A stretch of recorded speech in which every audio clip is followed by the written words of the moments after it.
지금부터 강사님을 소개해드리겠습니다. 이태석 신부님의 사랑과 섬김의 정신을 영화로, 강연으로, 책 출간으로 널리 알리는 데 앞장서고 계신 분이십니다. 강사님이 만든 영화 울지마 톰즈가 지난 9월 교황청립대학교에서 상영되었고 10월에는 영화 부활이 바티칸 시노도홀에서 상영되었다고 합니다. 수단의 슈바이처란 별명을 가진 이태석 신부님을 알리기 위해 요즘 교육기관, 공공기관, 심지어 군부대까지 다니시면서 강연으로 분주하신 영화 감독이자 이태석 재단 이사장님이신 구수환님을 큰 박수로 모시겠습니다.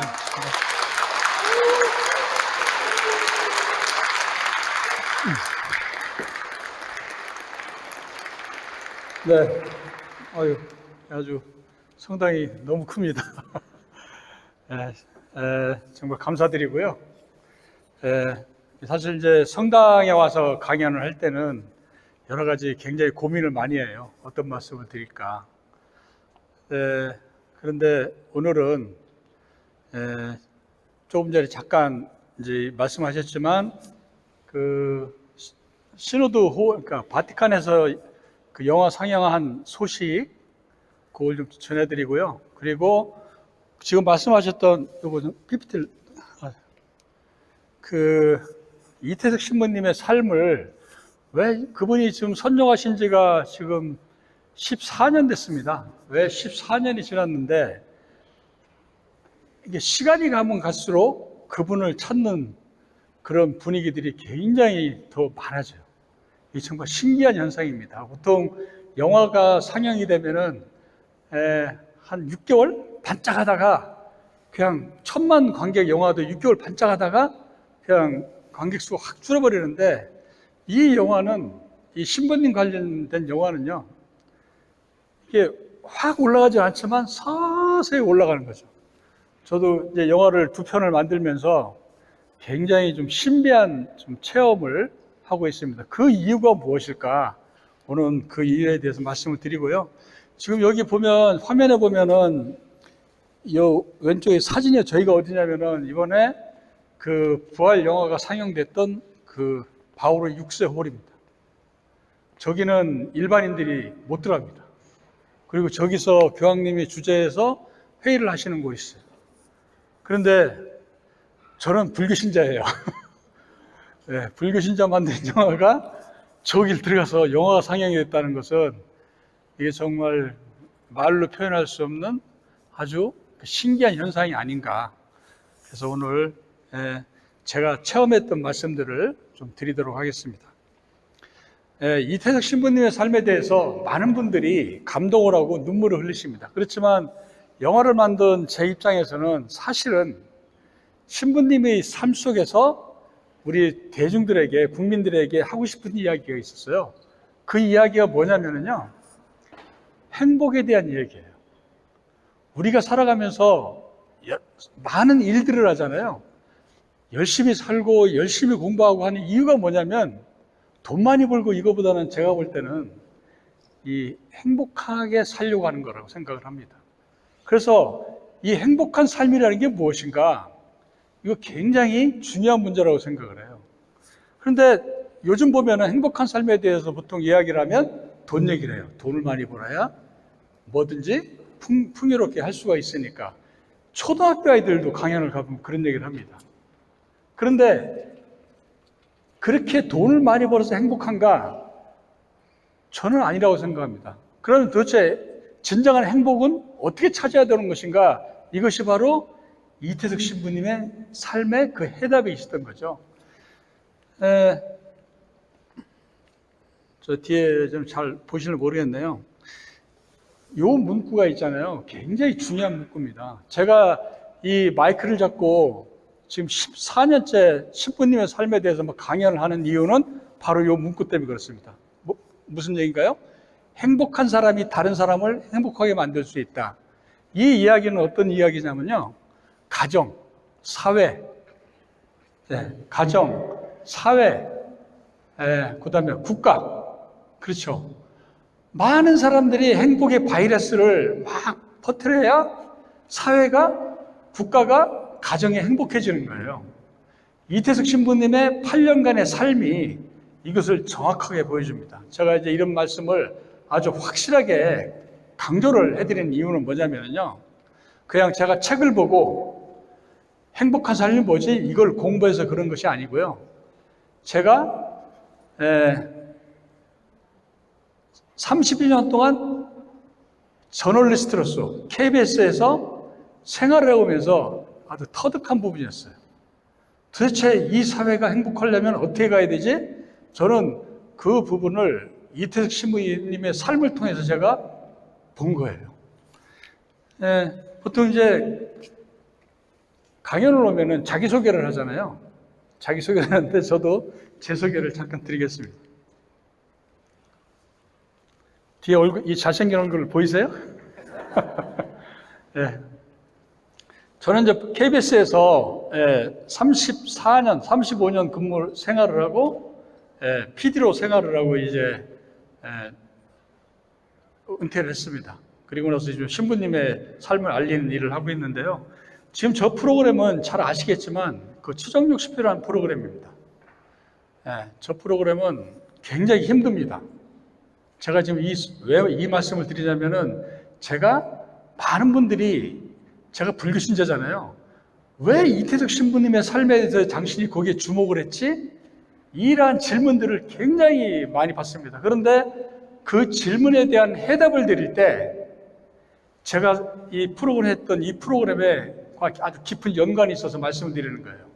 이 프로그램은 정말 힘들어요. 왜 힘드냐면 취재를 시작하면은 해서 방송에 나가면은 60분 동안 고발을 해버리면 있잖아요. 그 고발당한 사람들은 폐가 망신해요. 못 견딥니다. 그러다 보니까 저 방송을 취재를 하면은 방송을 막으려고 무지막지한 공격이 들어와요. 첫째 들어오는 게 뭐냐면 협박이죠. 협박. 그래서 전화로 이렇게 협박을 하는 것은 그거는 아주 양반적인 부분이고 집 앞에 가보면은 이렇게 하얀 박스가 들어있으면 열어보면 칼, 가위, 이런 거 보니까 이제 겁을 주는 거죠. 근데 그 부분을 처음에 굉장히 무서웠어요, 사실은. 왜냐면은 대학에서 공부해서 회사에 취직을 했는데 안 무섭겠습니까? 그런데 이제 그 부분을 거절하지 못했던, 그러니까 그 두려움 속에서 그 사람들하고 타협하지 않은 이유가 있습니다. 그건 뒤에서 말씀드리고요. 그래서 이제 타협을 안 했더니 그 다음에는 소송이 들어와요. 방송 때문에 허위로 그 보도를 해서 피해를 봤다고 그래가지고 이제 형사 고소를 들어가요. 검찰이나 경찰에. 그 다음에 민사 소송을 합니다. 그러니까 저 같은 경우에는 이 방송 그 고발 프로그램을 오래 한 그 이유 때문에 소송을 많이 당했어요. 한 11번 당했으니까요. 한 소송당 보통 한 3년이 걸립니다. 그러면 거의 33년을 방송국 생활의 대부분을 이 소송과 싸워야 됩니다. 그리고 물론 이제 제가 형사 고소를 당했을 때 다 승소를 했죠. 다 이겼습니다. 무혐의로. 그 다음에 이제 민사소송이 들어와요. 형사소송하고 좀 달라요. 잘못은 없더라도 어떤 그 방송을 통해서 피해가 있으면 거기에 대해서 보상을 좀 해주라고 그러는데요. 제가 그동안 그런 소송을 당하면서 저한테 청구한 소송액이 있어요. 배상액, 청구한 배상액. 가장 큰 돈이 300억이었습니다. 300억. 그러면은 개인적으로 굉장히 위축이 될 수밖에 없잖아요. 그래도 그 부분을 타협을 하지 않았습니다. 싸웠습니다. 그렇게 싸웠던 이유는 딱 하나였습니다. 이 고발 프로그램에 방송국이라는 데가 처음에 입사를 할 때는 굉장히 권력기관인 줄 알았어요. 화려하고 그렇잖아요. 근데 가보니까 찾아오는 사람들이 어떤 사람이 많이 찾아오냐면 우리 사회에서 굉장히 억울한 사람들, 힘이 없는 약자들이 찾아와요. 방송국을. 이겁니다. 나는 잘못이 없는데 법원에 갔더니 내가 잘못이래. 나는 잘못이 없는데 시청에 갔더니 당신이 잘못이야. 아니 잘못이 없다고 생각을 하는데 내가 잘못이라고 그러니까 그 당하는 사람 입장에서 얼마나 깝깝하겠어요. 그래서 그런 분들이 찾아옵니다. 마지막에 뭐냐면은 방송국에 와서 내가 이렇게 살았어요. 억울한 일을 당했으니까 이거를 호소를 하는 거죠. 여론에 호소를 해서 나 좀 도와달라고. 그러면은 그분들을 만납니다. 만났는데 대화라는 걸 해야 되잖아요. 왜 오셨습니까? 뭐가 굉장히 부족하십니까? 뭐가 잘못됐고, 그러니까 잘못된 점이 뭐고, 이렇게 이제 대화를 하면서 이게 이야기가 진행이 돼야 되는데, 한 번 앉으면은 보통 1시간 반씩 혼자 얘기하세요. 자기가 당한 일을. 그럼 처음에 막 미치는 줄 알았어요. 좋은 얘기도 아니고 계속 억울한 얘기만 하니까 한 얘기 있다고 한 얘기 있다고 하고. 그런데 그 이야기를 중단을 시키지 못했습니다. 못한 이유가 뭐냐면은 표정이었습니다. 자기가 억울한 이야기를 호소하면서 너무나 절박한 거예요. 그래서 이제 이야기를 다 끝나고 났는데, 끝나고 나면 그분들의 표정이 바뀌어요. 1시간 반 이야기하고 들어올 때는 막 인상 쓰고 막 얘기할 때는 우시다가 바뀌어요. 왜 바뀌었지? 저는 해준 게 아무것도 없습니까? 단지 뭘 했을까요? 이야기를 들어준 것 뿐이었어요. 그래서 제가 이 추정 60분을 하면서 배웠던 게 뭐냐면 경청의 소중함을 배웠어요. 이게 바로 이태석 신부님의 삶에 그대로 들어와 있습니다. 두 번째는 뭐냐면은 이 프로그램은 진급도 안 돼요. 왜냐면은 막 로비가 들어오잖아요. 그러면은 방송을 안 빼면은 국가 점수를 안 줘요. 이렇게 굉장히 어려운 그 생활을 했는데 저는 이 프로그램이 떠나는 게 무서웠습니다. 말이 안 되잖아요. 똑같은 월급 받고 하는데 그 협박을 당하면서 왜 이 프로그램을 떠나지 않았을까? 제가 이태석 신부님의 영화를 만들면서 그 이유를 알았어요. 제가 떠나지 않았던 이유는 행복했기 때문에 왔다는 거죠. 왜 이렇게 험난한 프로그램을 하고 협박을 받고 이 굉장히 어려운 그 프로그램을 하면서 왜 행복했을까요? 왜 행복했을까요? 그거 이제 좀 뒤쪽으로 가서 말씀드리고요. 그리고 이제 이 추정 60분이 제 인생의 전반기입니다. 후반기에는 어떤 거냐면 종군 기자를 했어요. 종군 기자라고 하면 하는 일이 뭐냐면 전쟁터에 가서 취재하는 사람들입니다. 요즘 뭐 우크라이나, 팔레스타인 많이 보시잖아요. 이 전쟁터라는 데는 생과 사를 경계해서 왔다 갔다 합니다. 그래서 전쟁터를 가서 취재를 하면서 여러 번 죽을 고비에 넘기고. 근데 거길 왜 갔을까? 그냥 한국에서 있으면 되는데 누가 시킨 것도 아니고 자발적으로 들어가고 전쟁터를 계속 한 5년을 다녔습니다. 그 이유 왜 그랬을까요? 이태석 신부님의 영화를 만들면서 알았어요. 제가 전쟁터에서 굉장히 행복감을 느꼈습니다. 말이 안 된다고 생각하시죠? 저 사람 뭐 강연 와가지고 자기 자랑하려고 마치 막 자기는 정의의 사도처럼 얘기하는 거 이렇게 생각하시죠? 그래서 제가 아까 말씀드렸듯이 제 자기소개를 할 때 항상 보여드리는 게 있어요. 영상입니다. 영상. 그래서 제가 종군 기자를 하면서 그 촬영한 그 영상이 있어요. 그거를 짧게 짜집기를 해왔는데 잠깐 보여드리겠습니다. 이곳에서는 그동안 잠잠했던 자살 테러가 다시 시작됐습니다. 지금 제 무릎을 켜서 방금 전 폭탄 테러가 발생한 이 정보위원 건물입니다.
شباب متغصبين مش يسعفوكم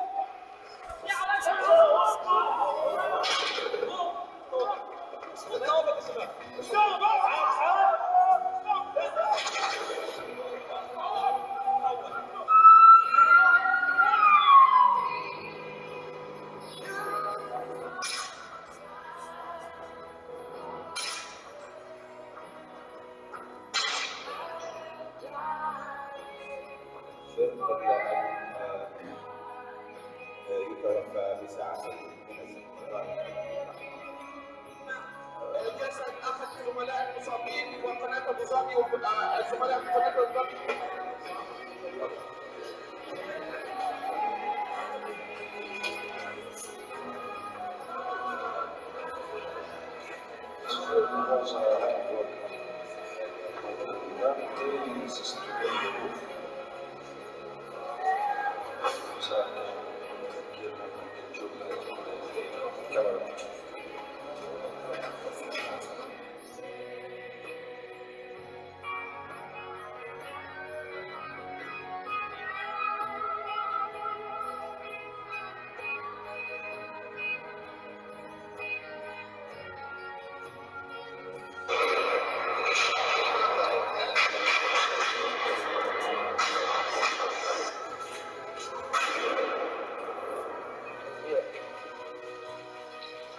That was the church where the people are held.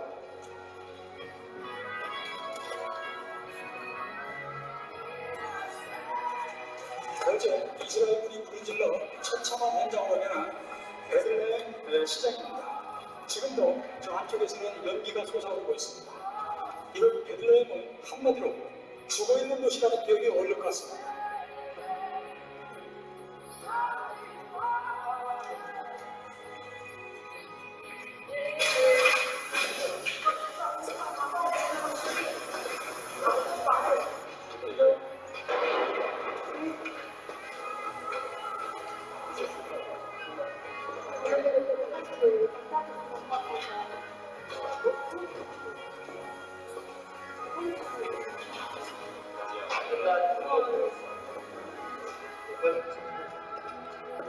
This is bread.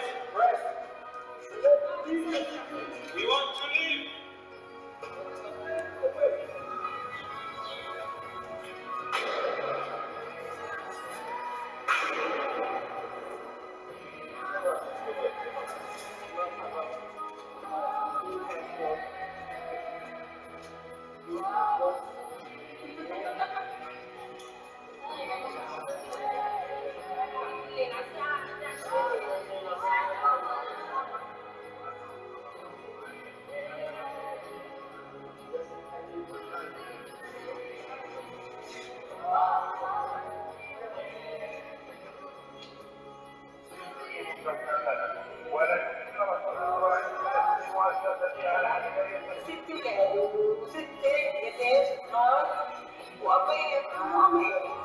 عندنا الشراب نعم وشراب يا حرام.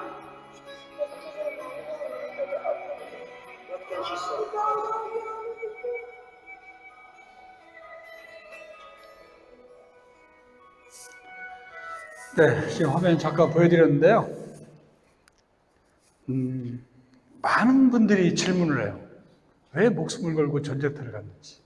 근데 저게 무슨 뭐 공병심 이것 때문에 간 게 아닙니다. 사실은 처음에는 굉장히 무서웠어요. 그런데 저 안에서 그 취재를 하면서 저기를 자꾸만 가야 제가 살아있다는 느낌을 받았어요. 그게 무슨 말씀이냐면요. 지금 저쪽에 보면은 제가 입은 그 검은 게 뭐냐, 방탄복이라는 겁니다. 그 TV라는 게 뭐냐면은, 나 기자니까 쏘지 마라 그러는데 쏴요. 아까 베들레헴 보시면 아시지만 그 일대를 들어가는 통로를 군인들이 다 막고 전기 끊고 수돗물 끊고 음식 다 발입 안 시키고 길거리 나오면 쏘는 거예요. 테러범이라고. 그럼 그 안에 사람들이 갇혀 있는 거죠. 갇혀 있는데 전쟁이 뭐 2주면 끝난다라고 하면 그 기다리는데 그냥 기약이 없잖아요. 그런 분들의 삶을 보면서 뭘 느끼면서 저 방탄복을 입었냐면요. 방탄복이라는 것이 제 몸을 보호하기 위해서, 왜? 여기는 총을 맞으면 죽잖아요. 팔이나 다리를 맞으면 뭐 부상을 당하고 그만인데. 근데 저걸 입은 이유는 뭐냐면은 제 몸을 보호하기보다는 목숨을 거는 거죠. 누군가에게 목숨을 거는 겁니다. 누굴 목숨 거나요? 그 전쟁터에서 고통받고 사람들이었어요. 지금 우리가 팔레스타인 레번이나 우크라이나 전쟁할 때 보면은 맨 전쟁이 무슨 얘기입니까? 죽었다, 포탄이 쐈다, 이것만 나오지, 그 안에서 죽어가는 사람들의 얘기는 안 나옵니다. 왜 안 나오나요? 들어가지 않는 거예요. 전쟁은 있잖아요. 해서는 안 되는 겁니다. 왜? 죄 없는 사람들이 죽어가는 거죠. 그래서 저길 뛰어들어간 이유는 두 가지입니다. 하나는 뭐냐면 그 고통받는 사람들의 이야기를 세상에 알리고자 하는 거예요. 그래서 이 전쟁의 부당성을 고발하러 들어가는 거고, 또 하나가 뭐냐면 진실을 알리기 위해 그렇습니다. 진실. 그래서 저는 이 저널리스트는 봉사자라고 생각합니다. 누구를 위해서 봉사하나요? 국민들을 위해서. 이게 목숨을 거는 이유였어요. 그런데 이러한 삶을 살면서 굉장히 집에서도 전쟁터만 가면 막 겁이 나는 거죠. 근데 저기를 왜 갔을까요? 추정식분에서 왜 거기 떠나지 않았을까요? 제가 거기 가서 안 떠난 이유가 뭐고 전쟁터를 찾아갔다는 이유가 뭐냐면요, 저기만 가면 제가 누군지를 알게 되는 거죠. 제가 가서 말 한마디 들어주고 따뜻한 웃음을 던졌을 때 그 고통 속에서 사는 사람들이 뭔가 표정이 밝게 변합니다. 그 모습을 보면서 제가 뭘 느끼기 시작했냐면, 내가 누군가에게 좋은 역할을 했구나.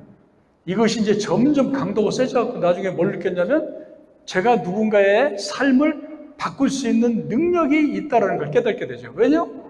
저를 만나서 사람들이, 그 고통 속에 있는 사람들이 웃으니까요. 이게 바로 뭐냐면 이태석 신부님을 한 번도 만나지 못하고 그분의 삶을 정확하게 읽어낸 이유였습니다.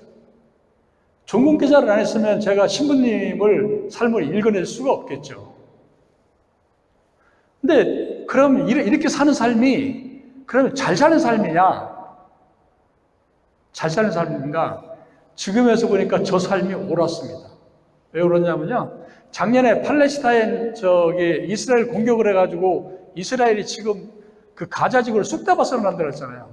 근데 저게 보도가 된 이후에 한국에서 그 하마스라고 하는 테러 단체를 취재한 게 없는 거예요.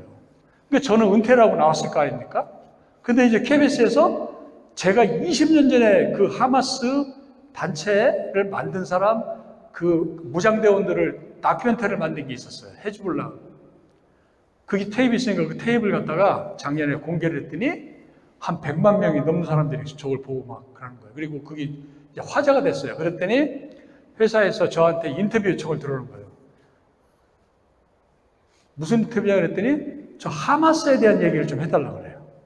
그래서 제가 그랬죠. 직접 가서 확인하라고. 나는 무슨 것 같다면.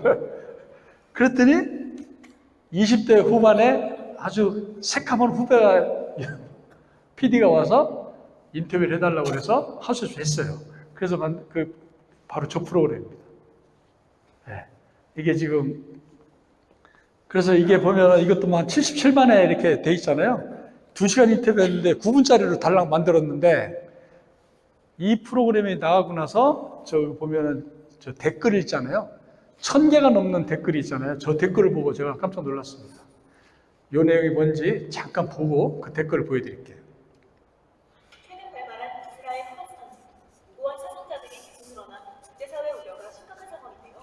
이 전쟁을 처음 시작한 하마스라는 팔레스타인 무장단체에 관심이 쏠리는 가운데 하마스를, 그것도 하마스 창시자를 실제로 만난 한국 언론인이 있다는 글이 화제가 됐습니다. 취재진은 하마스의 주도자인 야신을 어렵게 만났다.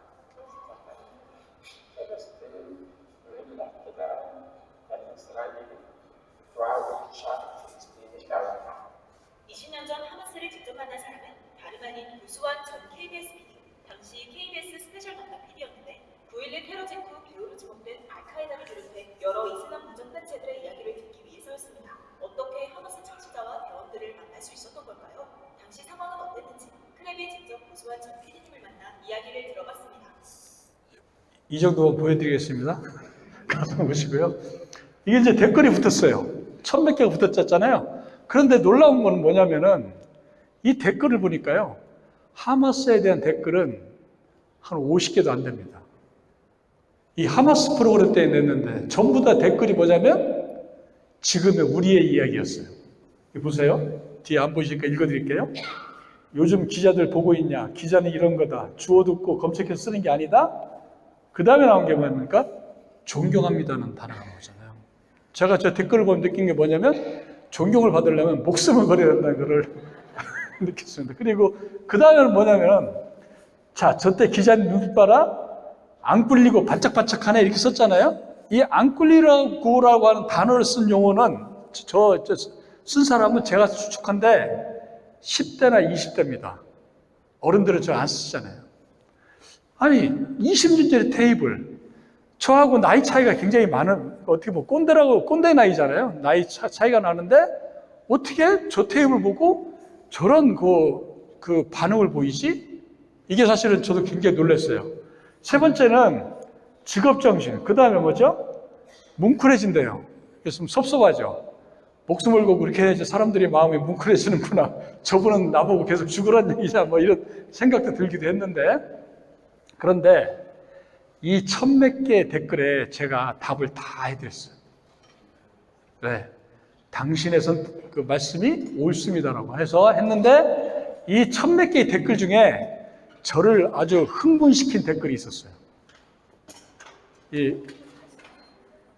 여기 저 강의장이 조금 뭡니까 성당이 커서 제가 말씀을 드리겠습니다. 그 댓글이 뭐냐면 이거예요.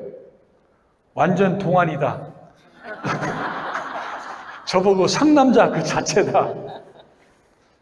저는 저 표현을 쓴 걸 보고 저분이 얼마나 그 화면을 보면서 감동을 하고 저의 삶에 같이 공감을 했으면 이런 용어를 썼을까. 이걸 보고는 느낀 게 뭐였냐면은 저 그동안 잘 살았구나. 제가 이게 얼굴이 굉장히 좀 밝죠? 안 밝아요? 밝아요. 이 밝은 이유가 바로 저런 걸 보고 사니까 막 기뻐 죽겠는 거죠. 자, 이제 오늘 이제 이 화면을 보여드린 이유는 이제 이 말씀을 좀 드리려고 해요. 이 목숨을 거는 사람들 있잖아요. 이 종기자뿐만이 아니라 정치 지도자, 아니면 경제인, 이런 모든 사람들 중에 사람들부터 존경을 받는 사람들이 특징이 4가지가 있었어요.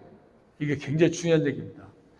하나는 뭐냐면은 사람들을 대할 때 진심으로 대해요. 가식이 없습니다. 두 번째는 의사소통을 잘해요. 소통이라는 건 뭐냐면요. 내 이야기를 많이 하면 소통이 안 됩니다. 상대 이야기를 많이 들어줘야 돼요. 그리고 세 번째는 이거 굉장히 중요한 얘기예요. 이타심이 깊습니다. 이타심이 뭔가요? 이타심의 반대는 이기심입니다. 이기심은 나만 생각하는 거고 이타심은 나보다는 상대를 먼저 생각하는 거예요. 우리 사회는 어떻습니까? 아침에 텔레비 켜고 밤 12시 뉴스까지 보면 계속 뭐죠? 이기적인 삶이 계속 나와요. 내 것만 지키려고 하고 내 것만 챙기려고 하는 이런 부분들. 그런 부분들이 이게 심각합니다. 왜냐하면은 세상을 올바르게 바라보고 나는 어떻게 살겠다라고 꿈을 꾸는 아이들에게 저 이타심은 머나먼 이야기로 치부가 되어버리는 거죠. 그렇게 살면, 그럼 이기심을 살면 행복한가요? 절대 그렇지 않습니다. 그런데 저 이타심을 갖고 있는 분들에게 공통적으로 갖고 있는 능력이 있습니다. 그 능력이 뭐냐면요. 공감 능력이에요. 공감이 뭐죠? 다른 사람의 생각, 의견, 고통을 느껴주는 거예요. 공감 능력. 제가 볼 때는 이 이타심과 공감 능력이 있잖아요. 이것을 정말 우리 사회가 교육을 통해서도 뭐든지 간에 많이 키워야지 행복합니다. 이 4가지의 삶을 사는 사람들에게 대개 사람들이 보인 반응은 뭐였냐면 이거였습니다.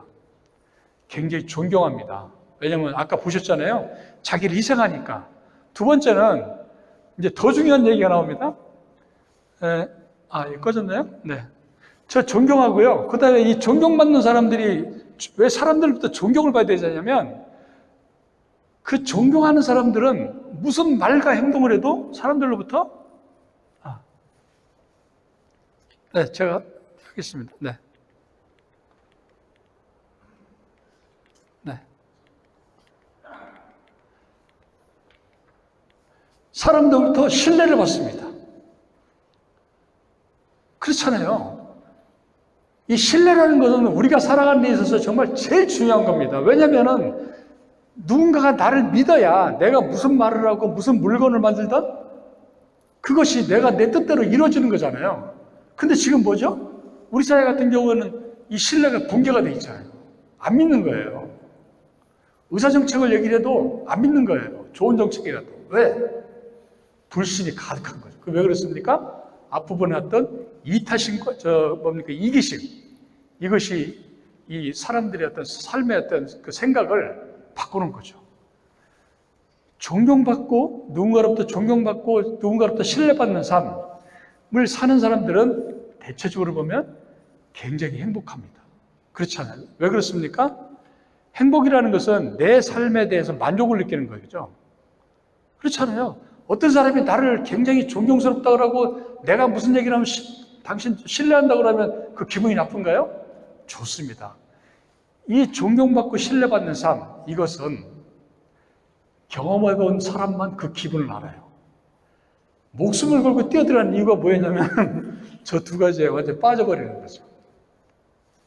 그런데 이 존경받고 신뢰받고 행복한 삶, 저는 이것이 초등학교, 중학교, 고등학교 그 강연을 갈 때 저 삶이 바로 행복한 삶이라고 얘기를 해줘요. 그리고 성공한 삶. 우리의 성공은 뭐죠?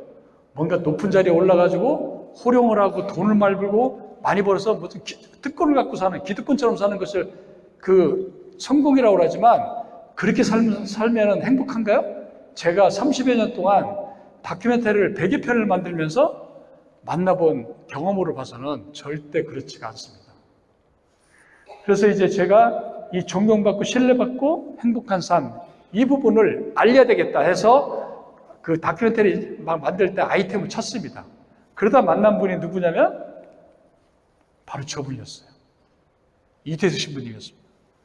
우리가 이태석 신부님에 대해서 많은 분들이 감동을 하고 눈물이 흘리고 막 이런 얘기를 하지만 기자들은 저 영화를 갖다가 뭐 종교 다큐멘터리, 뭐 감동 다큐멘터리 하지만 그거 아닙니다. 제가 저 영화를 만들었던 이유는 뭐냐면은 아까 보셨던 이타심과 공감 능력을 정확하게 보여주는 분이 신부님이세요. 그것이 14년이 지난 지금 사람들이 막 지금도 우는 이유였습니다. 바티칸에서 많은 분들이 울었던 이유였어요. 저는 저 신부님을 아까 말씀드렸지만 한 번도 뵌 적이 없다고 그랬습니다. 그럼 제가 어떻게 만났는가 이런 질문을 많이 받거든요. 부산에 제가 KBS 스페셜 프로그램, 다큐멘터리 프로그램을 하려고 다른 아이템을 하려고 갔다가 우연히 잠깐 쉬는 시간에 커피숍에서 전화기를 딱 보니까 주요 뉴스에 문구가 떴어요. 수단의 슈바이처 선종이라는 문구가 떴어요. 근데 저는 선종이나 슈바이처 박사에 대해서는 별로 관심이 없었습니다. 제가 그 제목을 보고 깜짝 놀랐던 게 뭐였냐면 수단이라는 두 글자였어요. 거기가 바로 전쟁 중이었거든요. 이분이 아니 신부님이 돌아가셨다고 그러는데 이분이 거기를 왜 갔지? 너무 궁금했어요. 왜 궁금했을까요? 제가 전쟁터에서 그 죽어가는 사람들을 위해서 정말 자신의 모든 것을 내던지는 신부님들 몇 분을 본 적이 있어요. 그 중에 한 분은 그 벨로주교라고요. 동티모르에서 그 식민지 때 동티모르 해서 독립을 위해서 자기 몸을 내던진 벨로주교님이 계세요. 그분이 노벨 평화상 타셨잖아요. 네.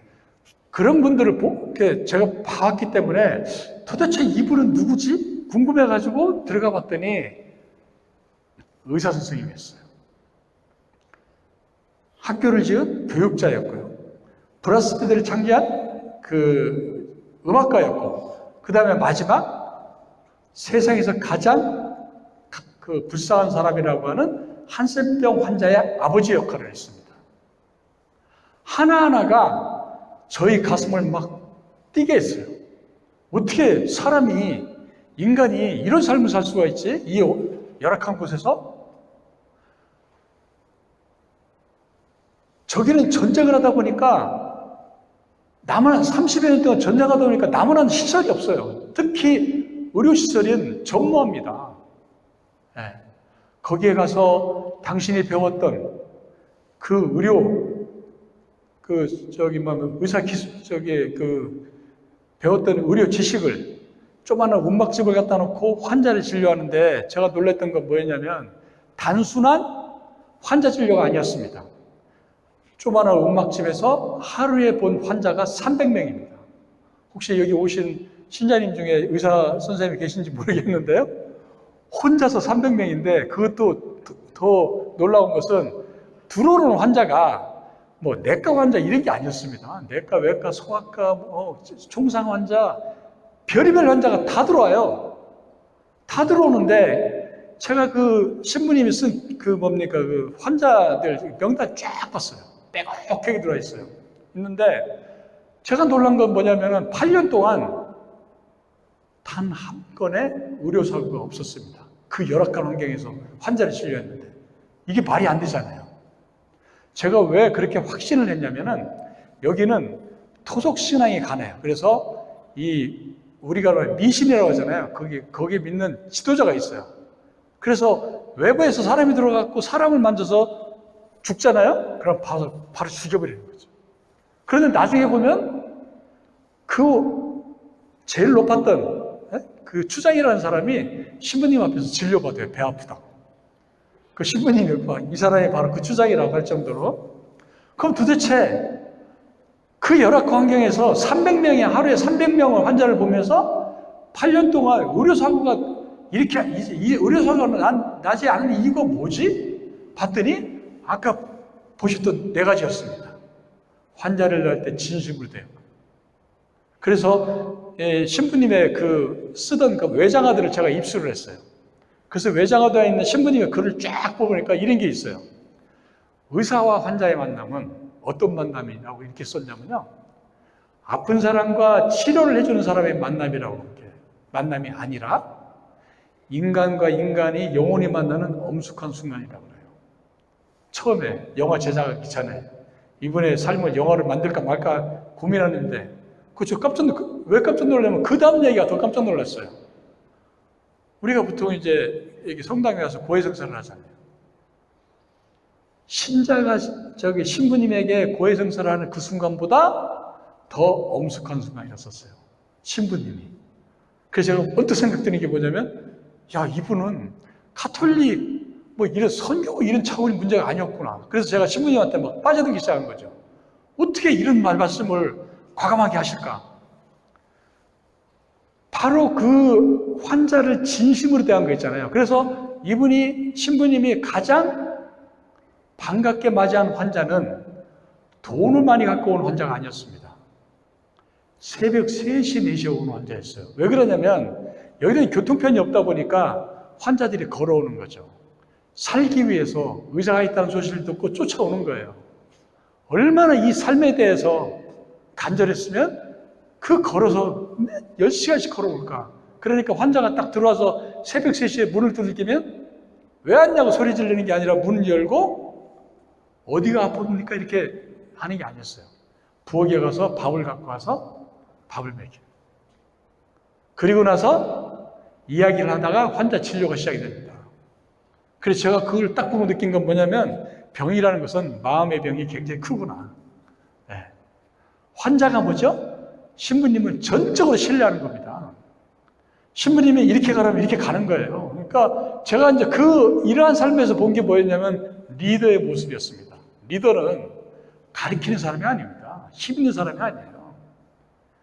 사람들이 자발적으로 따라오게 만드는 게 리더였어요. 그래서 제가 이태석 신부님을 보면서 그냥 사제의 삶보다는 리더의 모습을 보기 시작한 거예요. 그 다음에 학교셨잖아요. 지금 옆에 부활이라는 영화가 있는데 제가 2010년도에 저 학교를 갔습니다. 갔더니 60명이 공부하는 그 교실에 180명이 막 서서 공부해요. 그래서 그 선생님한테 잠깐 나와달라고 하고 이제 가서 카메라를 대고 찍은 거예요. 너희들 이 하루끼리도 걱정하는 애들이 왜 이렇게 공부를 열심히 하지? 그랬더니 한다는 얘기가 의대를 간대요. 그래서 속으로 얘들 뭐 거짓말을 하는 것도 그렇지 어떻게 의대를 가는데 돈도 없는 애들 의대를 가지? 그래서 또 물어봤어요. 왜 의대를 가려고 하는데? 신부님처럼 없는 사람들, 고통받는 사람들을 치료해 주려고 의사가 되겠다는 거예요. 그래서 제가 자, 의대 갈 사람 손 들어봐라 그랬더니 놀랍게도 100명이 넘는 아이들이 손을 딱 들었어요. 기가 막힌 거죠. 네.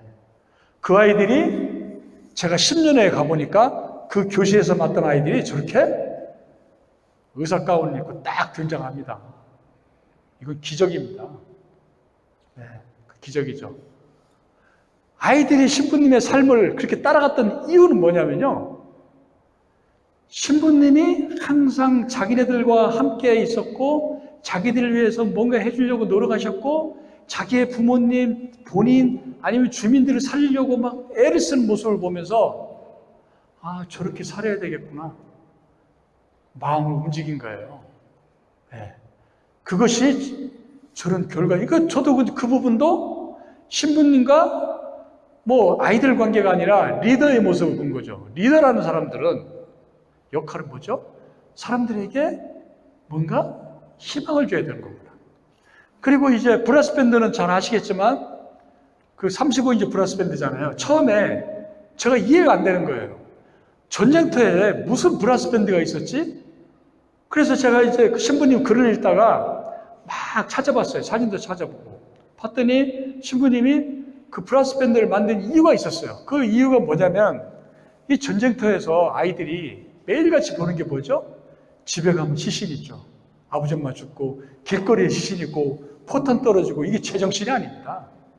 신부님이 생각한 게 뭐였냐면 도대체 이 아이들이 얼마나 고통스러울까 무서워할까. 그러면 이 아이들에게 무엇을 해줘야지 좀 마음의 위로가 되지? 무엇을 해줘야지 아이들이 사람들에게 사랑을 그러니까 사랑의 감정을 느끼게 해주지? 이게 뭐였냐면 음악이었습니다.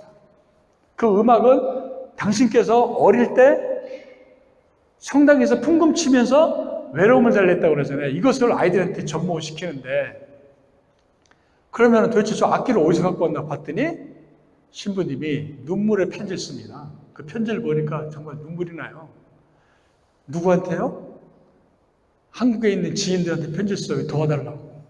아이들 좀 살려주세요. 사람들이 돈을 보냅니다. 그럼 그 돈을 갖고 저는 무슨 생각이 들었냐면 여기 뭐 날씨도 굉장히 덥고 열악하잖아요. 자기를 쓰는 줄 알았어요. 그게 아니었어요. 한국에서 악기를 사갖고 들어갑니다. 그리고 남대문 시장 가서 단복을 갖고 들어가요. 갖고 가서 이제 신부님 계시던 공동체에 가서 건물에서 당신이 연습을 해요. 직접. 네, 직접. 악보를 보면서 연습을 하는 거죠. 그리고 나서 그걸 가지고 아이들한테 가르쳐요. 그런데 놀랍게도 아이들이 6일 만에 합주를 해내잖아요. 제가 궁금했어요. 매일 총만 만지던 아이들이 저 악기를 갖고 어떻게 6일 만에 합주를 해내지? 봤더니 아이들이 그런 얘기를 합니다. 신부님이 무슨 이상한 반짝반짝한 악기를 갖고 들어와가지고 뭘 막 이렇게 부시더라는 거 아닙니까? 보니까 막 소리가 나는 거예요. 음악 소리가. 그러면서 계속 그 연습하는 걸 보면서 아이들끼리 얘기를 했대요. 우리가 신부님이 우리를 위해서 저렇게 해주시려고 하는데 우리가 해내야 된다. 그래서 아이들이 열심히 연습하고 6일 만에 합주를 해내잖아요. 이것도 보면 또 리더의 모습이고 마지막 하나가 이제 한센병 환자인데요. 제가 한센병 환자를 왜 눈여겨봤냐면 이 경험입니다. 제가 2005년도에 수행 60분을 할 때 한센병 소록도에 가서 다큐멘터리 2편을 만들었어요. 지금은 그 소록도가 자동차로 들어갑니다. 근데 저희가 할 때만 해도 거기는 배 타고 들어가야 되고요. 병원에서 못 들어갑니다. 그때 간 이유는 뭐냐면 한센병이 우리가 어릴 때 보면 문둥병이라고 해가지고 막 저기 그 환자 뭡니까 한센인들 내쫓았잖아요. 그리고 사람의 간을 빼먹는다는 얘기도 저는 들었어요. 그래서 그 사람들이 어떻게 합니까? 숨어 살잖아요. 근데 소록되어 있는 분들은 뭐냐면은 아버지가 자식을 데려갑니다. 이 손에 고름이 이게 지금 시커멓게 동상 들잖아요. 그러면 신고를 해요, 아버지가. 왜? 한센병 환자들이 전염이 되니까 신고를 해서 격리시켜야 된다고. 대체적으로 여기를 어떻게 하든 봤더니 가족들이 데리고 들어와요. 얼마나 마음의 상처가 크겠습니까? 그리고 거기 들어와서 3, 40년을 못 나오는 거예요, 바깥으로. 그래서 한센병이 우리가 얘기하는 쳐다만 봐도 그게 옮겨지는 전염병이냐? 그거 아니다. 약을 먹을 수 있으면 날 수 있는 그런 병이다. 라는 것을 국민들한테 알려야 되겠다. 그 이유가 하나 있었고, 그 다음에 또 하나는 뭐냐면 그 소록도 안에서 벌어졌던 인권 유린행위입니다. 애를 못 낳게 하기 위해서 수술시키고 막 갖다 파먹고, 그거를 이제 고발하러 들어갔어요. 들어갔는데 제가 놀란 것은 저도 깜짝 놀랐어요. 얼굴이 일그러지고 손에 손가락이 없고 이렇잖아요. 손을 딱 내밉니다. 근데 못 만지겠는 거예요. 전염되면 어떡하지? 저는 가서 취재를 하러 간 사람, 그게 아니라고 해놓고 뒤에서 뭐죠? 그래가지고 악수를 안 했어요. 그랬더니 나가라고 그러더라고요. 다시 그 앞에 녹동항으로 쫓겨나왔다가 왜 저 사람들이 나한테 저렇게 대하냐? 그랬더니 당신은 사람들하고 인사할 때 어떻게 악수하냐? 그래서 어떻게 하냐? 그래서 악수한다니까 왜 손 안 잡았냐? 그러죠. 그래서 이제 그 다음날 다시 들어갔어요. 백배 사죄를 하고 저분들의 마음을 얻기 위해서 인터뷰를 하려면 어떻게 해야 될까? 방에 들어가서 이 김치국을 끓여놓고 같이 수저로 같이 먹는 거예요. 이건 정말 위험합니다. 왜냐하면 이 타액이 이게 전달이 더 위험한데 그냥 막 눈을 감고 먹었어요. 그냥 막. 그랬더니 이분들이 쳐다보더니 마음의 문을 열기 시작하면서 자기들이 거기서 당했던 이야기를 쭉 해요. 그래서 이제 인터뷰를 하자고 그랬더니 인터뷰 다 거절합니다. 그 왜 거절하냐 그랬더니 내 아이가 내가 여기 들어와서 한센병 걸린 남자와 결혼했는데 이것이 유전은 아니잖아요. 내 아이는 안 아픈 거예요. 그래서 아이가 육지에 나가서 취직을 했는데 내가 여기서 만약에 내가 얼굴이 텔레비에 나갔을 때 우리 아이가 손가락질 받는다 이거였습니다. 그걸 딱 듣고 나서 뭐냐면 우리 부모님보다 자식을 더 사랑하는구나 이걸 느꼈어요. 그걸 제가 알았기 때문에 신부님이 한센병 환자에 가서 대하는 모습들이 막 가슴에 굉장히 와닿았었거든요. 이렇게 해서 만든 울주와 턴주고요. 부활이라는 영화는 이제 10년 후에 신부님이 보여줬던 사랑이 어떤 결실을 갖고 오는 것인가. 왜 그러냐면 저 울주와 턴주를 보고 많은 사람들이 웁니다. 저는 저 영화는 고발 영화를 만들려고 했어요. 누굴 고발합니까? 이기심. 네? 그리고 리더들에게, 국민들에게 어떻게 다가야 되는지, 말과 행동을 이게 일치해야 된다는 부분들을 말하고 싶어서 만든 영화가 울주와 턴주였어요. 네. 그런데 사람들이 울어요. 그 우는 데 가서, 극장 가서 계속 인터뷰를 한 거예요. 왜 우십니까? 이거 고발 영화인데. 그랬더니 두 가지의 이유가 있었어요. 하나는 뭐냐면, 반성의 눈물이었어요. 신부님 삶을 보니까 내가 너무나 이기적으로 살았다. 깜짝 놀랐습니다. 저는 리더들에게 이렇게 살면 안 된다고 얘기를 했는데 일반 시민들이 그걸 보고 자기의 삶에 대해서 반성을 하기 시작을 해요. 또 하나는 뭐냐면 그림의 눈물이었어요. 저런 또 삶을 가지신 분 우리 곁에 있으면 얼마나 행복할까. 저는 그래서 저 울주와 턴주는 영화라고 생각 안 했습니다. 사회를 변화시킬 수 있는 마지막 희망이라 생각하고 있어요. 그래서 저 영화를 공중파에 틀어버렸잖아요. 하루에 한 2만 명, 3만 명의 관객이 틀어버렸어요. 예, 이거는 국민들이 봐야 될 영화지 KBS가 왜 돈 벌어야 되냐 뭐 이렇게 해가지고. 그래서 제가 저 영화를 통해서 깨달았던 게 뭔지 아세요? 굉장히 중요한 건데요. 세상에서 가장 강력한 고발은 사랑이었구나 깨달았어요. 그렇게 고발을 해도 변하지 않던 사람들이 막 스스로 막 변하는 거 있잖아요. 얼마나 놀라운 일입니까? 그래서 저 신부님의 삶을 국민들의 기억 속에서 잊혀지게 하면 안 된다고 생각했어요. 그래서 사실은 저 울지마 던지 이후에 4편의 다큐멘터리를 더 만들었습니다. 매년. 왜? 사람들이 기억 속에서 잊혀지지 말라고. 그러다가 2015년도에 내전이 일어났어요. 남수단에. 그래서 제가 못 갔습니다. 그러다가 이제 2019년도에 신부님 선정 10주기를 맞아서 다시 국민들에게 이태석 신부님의 삶 속에 들어가 있는 이타심과 공감 능력을 어떻게 각인을 시킬까 하다가 이제 생각한 게 제자들을 막 수소문을 한 거예요.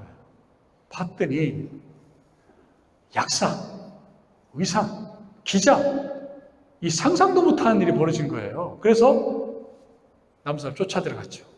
쫓아 들어가가지고 보니까 정말 10년 전에 봤던 그 아이들이 쫙 서 있는 거예요. 키가 보통 한 1m 90 이런 애들이 얼마나 반겨웠겠습니까? 그런데 이제 그 아이들을 데리고한테 그 아이들을 이제 수소문을 해가지고 찾아낸 제자만, 의대 다니는 제자만 70명을 찾아냈습니다. 이건 기적이죠? 말이 안 되는 거예요. 근데 전부 다 얘기가 뭐냐면 신부님 때문에 신부님을 닮고 싶어서 이런 거죠. 이게 정말 놀라운 일입니다. 네. 그래서 그 아이들에게 제안을 했어요. 신부님이 돌아가신 후에 한센병 환자 마을에 2010년부터 아무도 가지를 않는다. 정말 그렇습니다. 그래서 거기에 한센병이 돌아가고 사람이 죽으니까 너희들이 가서 신부님의 역할을 할 수 있냐. 그래서 저희가 저 가운하고 약을 가져갔어요. 가져가서 진료를 하는데 재밌는 걸 본 거죠. 뭘 봤냐면 우리가 보통 아까 말씀드렸지만 병원에 가면 의사 선생님이 딱 앉으면 어디가 아프세요? 이렇게 질문을 하잖아요. 아닙니다. 손을 잡아요, 계속. 그래서 야, 너희들 지금 저 환자들이 저렇게 많이 기다리고 있는데 왜 진료를 안 하고 자꾸만 손을 잡고 이렇게 막 웃으면서 이야기를 하느냐? 그랬더니 신부님 진료법이랍니다. 네. 그래서 아까 말씀드렸잖아요. 환자와 의사의 관계는 영혼과 영혼이 만남. 바로 뭐냐면 환자를 보는 게 아니었어요. 이 환자가 얼마나 고통스러울까? 얼마나 힘들까? 환자를 위로해 주는 거예요. 네. 그래서 제가 그걸 보고 깜짝 놀라고 나서 순간적으로 생각 들었던 게 뭐였냐면 저 부활이라는 단어가 떠올랐던 거죠. 저기 종교적인 그 제목이잖아요. 그럼 이거를 대중들한테 영화를 줬을 때 뭐 카톨릭 신자나 아니면 개신교 교회 다니는 신자분들이나 보지 다른 분들이 저 부활이라는 제목 보고 안 볼 텐데 그럼에도 저 부활을 썼던 이유는 뭐냐면은 누군가에게 사랑을 나눠줬을 때 그 사랑을 받고 받은 사람이 다른 사람에게 사랑을 나눠주는 것. 이러한 이 선순환의 구조가 계속 됐을 때 뭔가 행복한 사회를 만들 수 있구나라는 걸 깨달아서 제가 저 부활이라는 얘기를 썼어요. 저것은 우리의 이야기입니다. 대한민국의 사랑의 부활이 정말 필요하다는 걸 느꼈는데요. 이 두 가지의 영상을 잠깐 보여드릴게요. 네, 안녕하세요. 이태석 신부입니다. 수단에서 6년마다 한 번씩 휴가 오게 되는데 나올 때마다 여러분들 자기 일처럼 항상 두발 덮고 이렇게 도와주시는 여러분들께 너무너무 감사의 말씀드리고 싶습니다. 자, 지금부터 이태석 신부님의 방을 찍도록 하겠습니다. 네, 이태석 신부님입니다.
이게 찾아오신 이유는 정말 이 세계 정말 하나님에 대한 저처럼 벌면 나라가 다니면서 하고 싶어서 오시게 계신데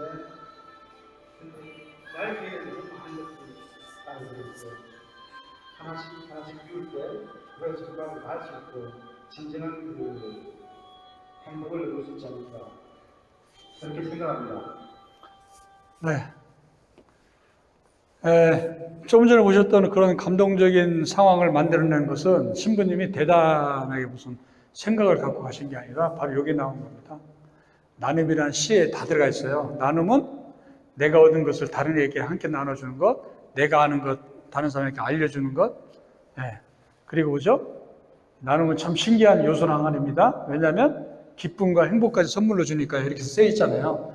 이런 그 신부님이 주신 이 나눔에 그 아까 지금까지 보셨던 그런 그 감동적인 이야기들이 다 들어가 있는 거죠.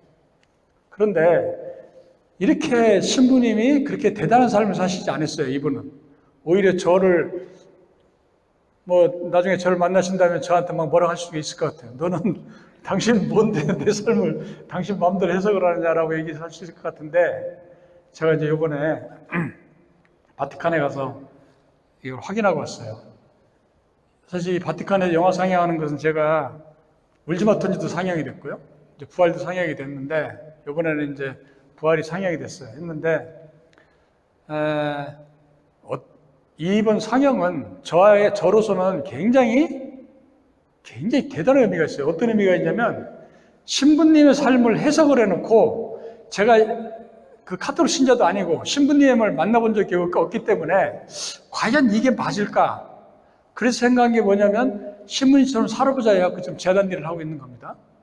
그런데 이 판단이 요번에 교황청에 가서 보니까 딱 맞았다는 생각이 드는 거죠. 이 시노드라는 행사는 이게 3년 전에 준비가 돼가지고 저게 프로그램이 못 들어가요. 근데 저희 가서 막 두들기는 거예요, 가서. 이태익 신부님 영화 좀 보여주고 싶다고. 왜?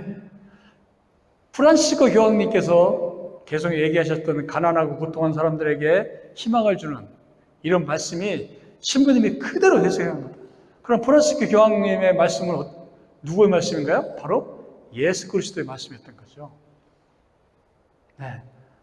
신부님이 예수님의 삶을 그대로 그 삶을 실천했기 때문에, 아니 도대체 이 중요한 행사에 전 세계에서 온 추경님들한테 이거 보여드려야 되는 거 아니냐. 그랬더니 정말 기적 같은 일이 벌어졌어요. 하자고. 그래서 영화가 상영이 된 거예요. 그 영상을 잠깐 보여드리겠습니다.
뭐 완전 눈물바다였습니다.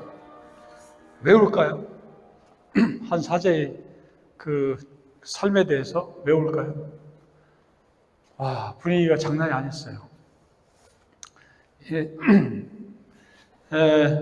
이날 그 트리발리노 대주교님하고 교황청 대사님이세요. 이분이 이제 인사말을 하시는데 갑자기 중대 발표를 한다고 그래요. 그래서 아니 이 영화 상영하는데 무슨 중대 발표를 할까 했더니 교황님의 편지가 와 있었어요.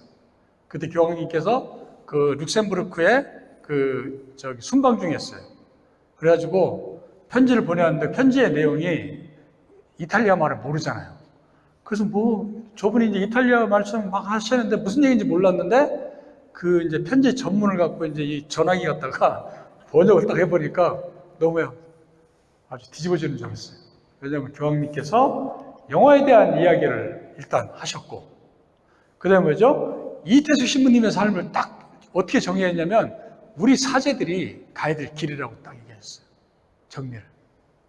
저는 분명히 교황님한테 영화를 전달한 사실이 없는데 교황님은 어떻게 이걸 아시고 이런 편지를 보내셨을까? 너무너무 놀라고 기뻤어요. 그래서 교황님한테 편지를 썼어요. 그리고 영화 테이프하고 신부님 관련된 책을 이제 그 비서실을 통해서 전달을 했어요.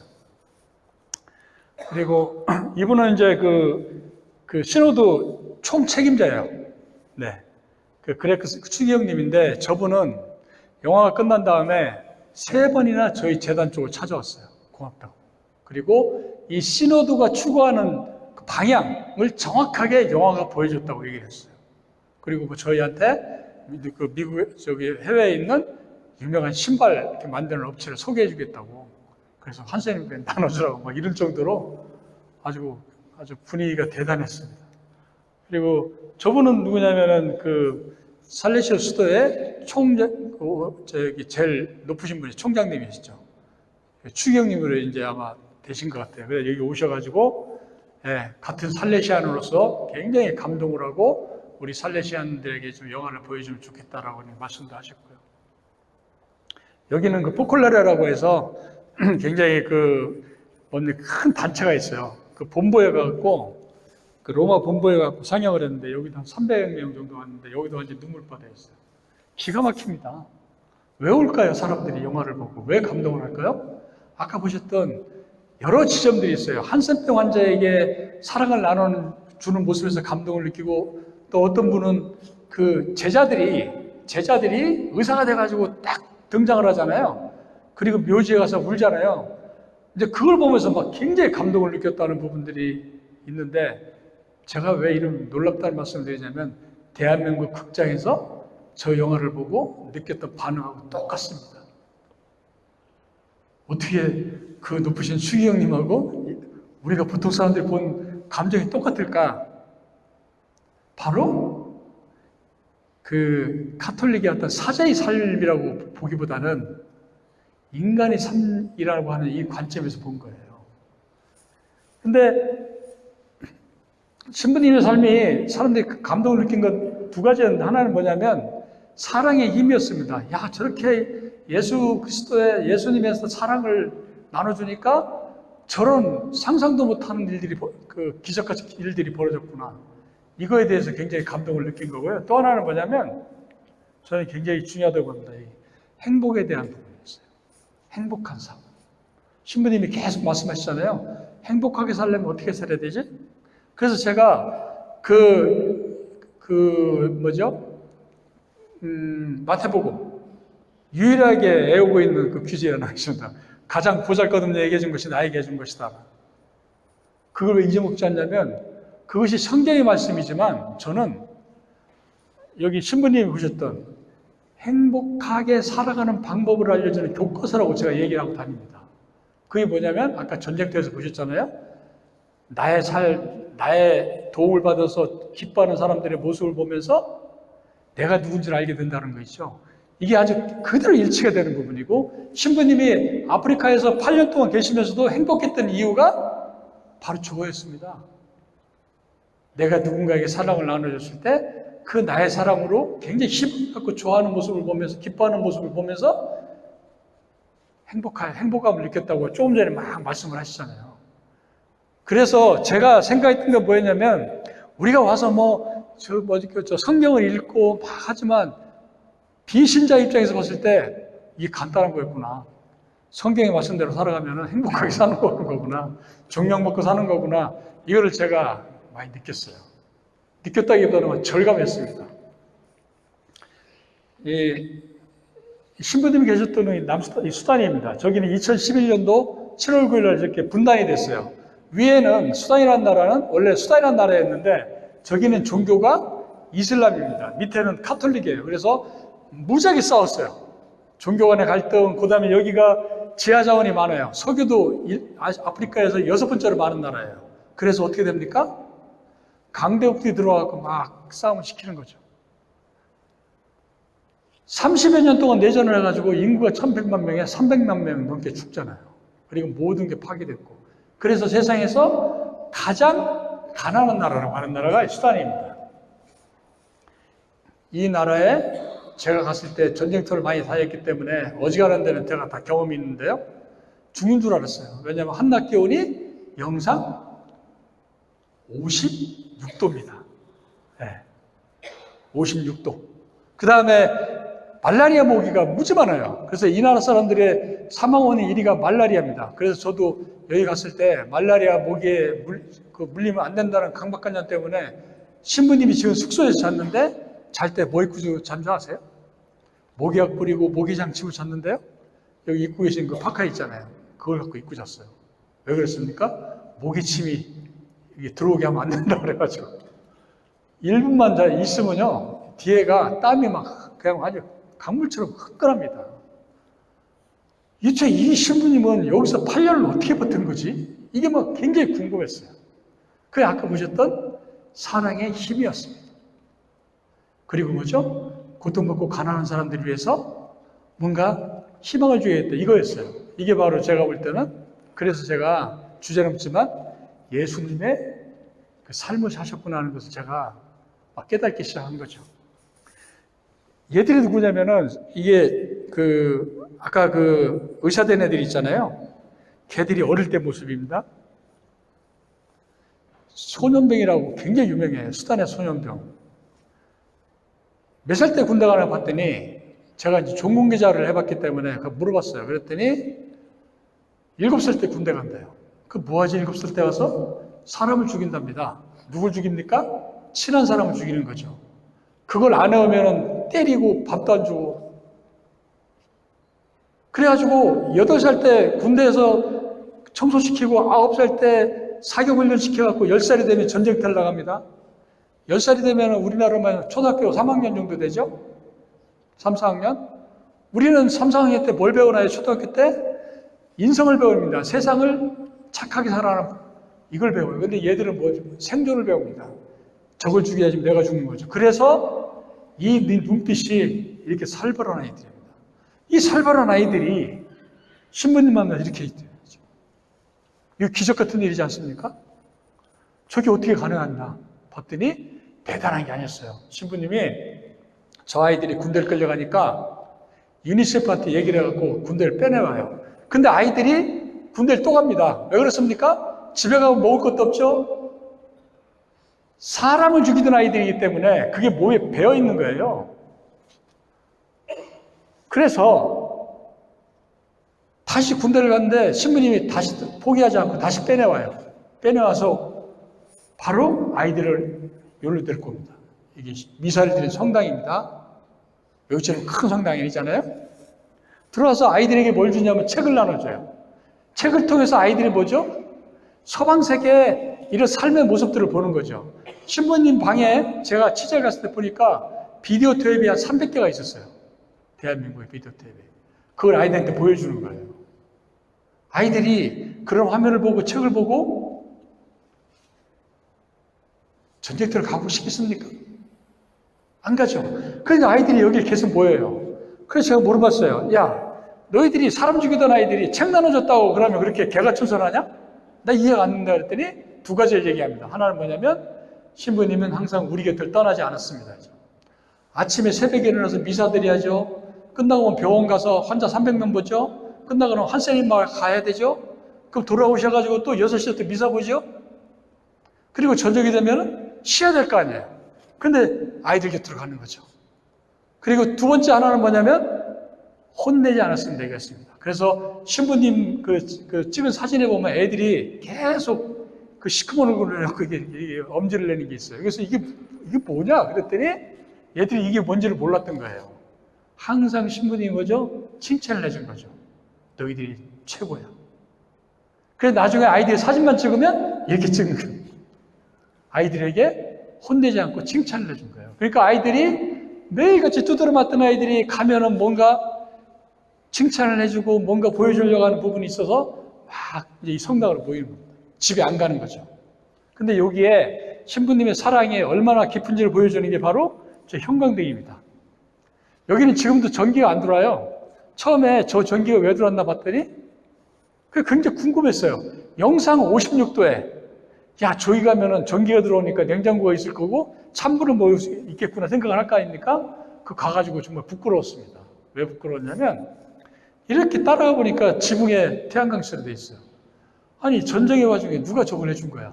그래서 저 사람을 찾아서 취재를 해야 되겠다고 봤더니 온 사람이 없어요. 신부님이 직접 하셨습니다. 어떻게 합니까?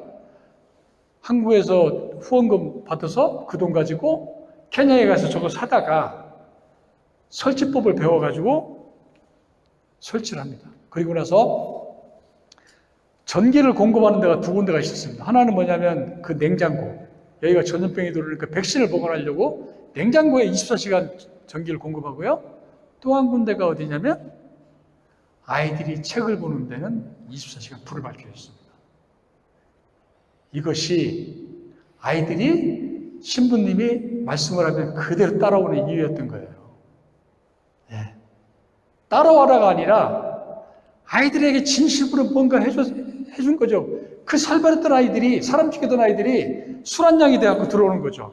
이건 지금 우리 그 교육의 문제하고 직결되는 문제라고 저는 봅니다. 영화를 찍으면서 이 신부님의 삶을 얘기하면서 빼놓을 수 없는 부분이 뭐냐면은 이 브라스 밴드입니다. 이 사진이 굉장히 상징적입니다. 신부님을 만나기 전에는 이 브라스 밴드의 아이들이 뭘 들고 있었나요? 총을 들고 있었습니다. 근데 뭘 들고 있습니까? 악기를 들고 있잖아요. 음악을 통해서 사람들한테 희망을 주고 기쁨을 주잖아요. 엄청난 사건이죠. 그래서 제가 아까 말씀드렸지만 신부님을 뵙지를 못했기 때문에 신부님처럼 하면 정말 아이들이 변할까? 굉장히 궁금했어요. 그래서 저 아이들을 한국에 데려왔어요. 가서 가르쳐가지고. 이거 말도 안 되는 얘기죠. 엘리베이터가 뭔지, 에스컬레이터가 뭔지, 자동차도 그렇게 우리처럼 화려한 건물이 없는데 여기 들어왔는데 처음에 걱정을 했어요. 저 아이들을 데리고 왔을 때 이 아이들이 받을 문화적 충격, 왔을 땐 좋지만 떠났을 때 아이들이 받을 충격을 어떻게 감당할까? 그래서 한 보름을 고민하다가 아니야, 신부님처럼 진심을 갖고 해보면 아이들이 변할 거야 해가지고 데리고 왔어요. 한국에 데리고 왔어요. 데리고 온 이유는 세 가지가 있습니다. 하나는 뭐냐면 신부님의 묘지에서 아이들이 반응을 보고 싶었어요. 사람을 진심으로 대했을 때 이 아이들이 어떻게 변할까? 두 번째는 용기를 주고 싶었어요. 너희들은 떠났지만, 신부님은 떠났지만 너희들이 혼자가 아니야. 그래서 한국에 있는 학교, 기업체를 막 섭외를 해갖고 만나게 했어요. 마지막 하나가 뭐냐면은 이태석 신부님의 꿈을 이루는 거였습니다. 이분이 꿈이 브라스 밴드를 한국에 데리고 와서 음악회 무대에 세우는 거였어요. 그리고 떠났어요. 못 떠나고 떠났었잖아요. 그래서 그 부분을 해결해 드리려고 해서 이제 제가 KBS에 있었으니까 열린음악회를 섭외를 한 거예요.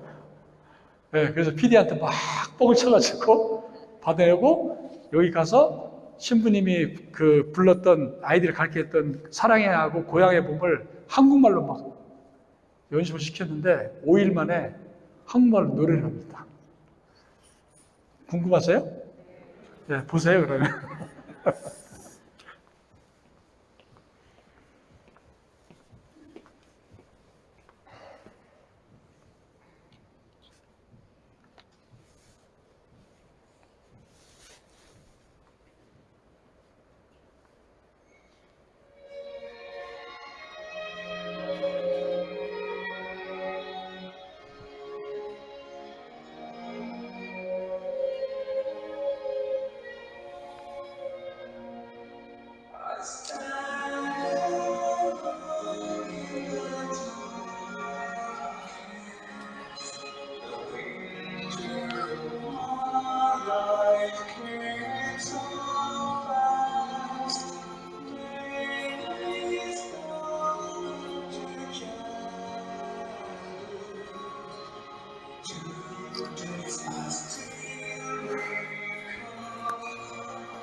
이 열린음악회 끝나고 나서 질문 딱 하나 했습니다. 무대에서 오고 나니까 뭐가 달라졌니? 그 자신감이 있어요. 근데 이 아이들이 일주일 동안 하고 나서 이제 그 공항에 갔어요. 갔는데 아이들이 막 쪽지를 줘요, 저한테. 대부분의 얘기가 뭐냐면 첫 마디가 아버지였습니다, 아버지. 갑자기 저를 막 아버지라고 불러요. 그 다음 얘기는 뭐냐면 한국에서 공부하고 싶습니다, 이렇게 얘기를 해요. 근데 그걸 모질게 안 낸다고 할 수가 없잖아요. 그래서 성적표를 보내봐. 그래가지고 아이들이 한국에 불러들이기 시작했고, 그 아이들 중에 상당수가 저렇게 지금 의사가 되어 있는 거죠. 네.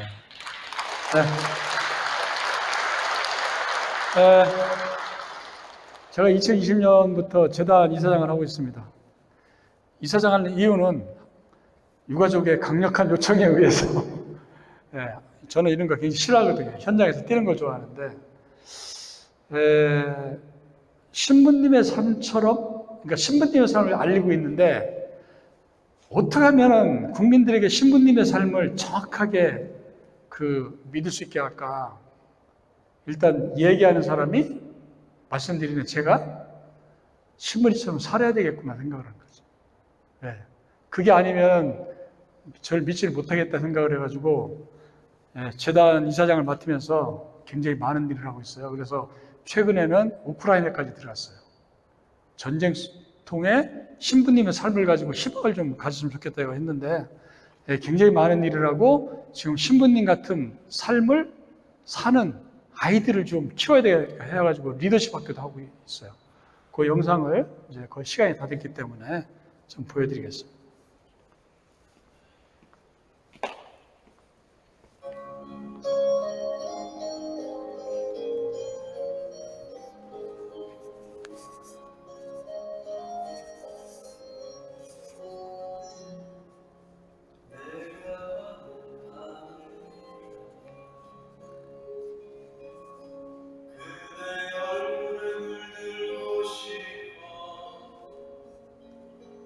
불교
네. 지금 이제 저렇게 학교, 리더십 학교에서 신부님의 어떤 삶을 이렇게 배운 학생들이 좀 한 100명이 넘습니다. 1년 반 만에. 그리고 아까 보면은 외국의 그 국회의원들 다 들어오잖아요. 그분들 돈 많이 안 줘요. 거의 안 줘요. 그냥 영화 테이프 보여주고 우리가 이렇게 해서 신부님 얘기를 하면 그냥 옵니다. 이 정말 기적 같은 일이 벌어지죠. 그것도 그래서 수업을 다 무료로 하고 있고요. 그래서 지금 재단에서 하는 일은 두 가지입니다. 이런 그 신부님의 삶을 정신을 이제 알리는 일, 또 하나는 뭐냐면 그 아이들에게 그 신부님을 알리고 뭔가 아이들이 변화를 갖고 오게끔 하는 부분들, 이 일을 좀 하고 있어요. 근데 저희 재단 직원은 4명밖에 없습니다. 아까 보셨죠? 그걸 4명이 해냅니다. 저 스스로 놀라는 게 뭐냐면 저게 어떻게 가능할까요? 사람이 진심을 갖고 딱 하니까 저게 가능하더라는 얘기입니다. 네, 그리고 여기는 이제 뭐냐면은 요것만 보여드릴게요. 이게 이제 제가 53년 만에 초등학교에서 강연 요청이 들어왔어요. 지난주에. 제 초등학교입니다. 근데 저하고 나이가 거의 뭐 할아버지하고 손잡벌 되는데 저보고 선배님이라고 막 불러요. 그래서 이제 갔더니 교장 선생님이 53년에 제 앨범, 여기 접니다. 이 여학생은 누구냐면은 제가 좋아했던 여학생이에요. 그런데 이제 이 강연을 했어요. 이타심과 공감 능력에 대한 이야기를 했습니다. 근데, 일주일에 그 교장 선생님이 이걸 보내왔어요. 특강을 듣고 나서 아이들의 이야기. 4학년 아이가 뭐라고 했냐면, 구수한 선배님의 강의를 들으며 정말 부끄러웠다. 그동안 내가 잘못했던 일들이 떠올랐다. 이날 이타심이라는 단어를 처음 들어봤다 그래요. 이 학교 교육이 잘못되어 있는 거죠. 남을 배려하거나 의롭게 사는 것이 뭔지를 뭔가 같았는데 아직도 기억에 많이 남는다. 그리고 뭐죠? 신부님 삶을 보니까 코끝이 찡해졌다. 이런 얘기를 썼어요. 아이들이. 4학년 아이가. 6학년 아이는 신부님은 정말 친절한 분이고 나도 본받고 싶다. 롤모델이 되는 거죠. 네, 그리고 이 강의를 듣고 여러 번 생각에 대해서 더 성장한 것 같다. 듣고 나니까 정말 좋은 교육인 것 같다. 이 애들 스스로가 이렇게 막 글을 쓰잖아요. 왜 이런 그 아이들이 저렇게 그 반응을 보일까요? 제가 그런 느낌입니다. 아이들이 가서 강연을 하면은 딱 쳐다봐요. 공부 열심히 해? 착하게 살아? 딴짓해요. 그런데 신부님의 삶을 딱 보여주고 얘기를 하면 믿습니다. 일단 영화를 만든 감독이기도 하지만 저분은 말이 아니라 행동으로 실천하는 분이라는 것을 이렇게 느껴가지고 아이들이 거기에 따라와요. 그래서 정말 요새 제가 굉장히 기쁜 것은 강연을 하고 3년 만에 교육청에서 인성교육의 어떤 그 모범 사례로 해가지고 막 강연 요청이 들어와서 한 달에 뭐 한 20일씩 강연이 들어와요. 그런데 전부 다 어디로 가는지 아세요? 서울은 안 옵니다. 저 시골에 산골. 그러니까 막 가요. 왜냐면 거기부터 시작을 해갖고 붐을 좀 뭐 만들어야 되겠다고. 그래서 요즘 이렇게 이제 강연을 하면서 뭔가 사회를 좋은 방향으로 시킬 수 있다라고 하는 이런 확신을 좀 많이 갖게 됐습니다. 그래서 굉장히 재단 일을 하면서 기쁩니다. 그리고 오늘 이렇게 여기 또 성당 강연은 죄송한 얘기인데 1년에 한 2번이 있나요? 네. 2번 정도 있습니다. 근데 성당에 와서 이렇게 신부님의 강연을 저 신부님의 삶에 대해서 알려드리게 돼서 굉장히 개인적으로 너무 기쁩니다. 오늘 하여간 그 긴 시간 동안 이렇게 경청해 주셔서 진심으로 감사드립니다. 네.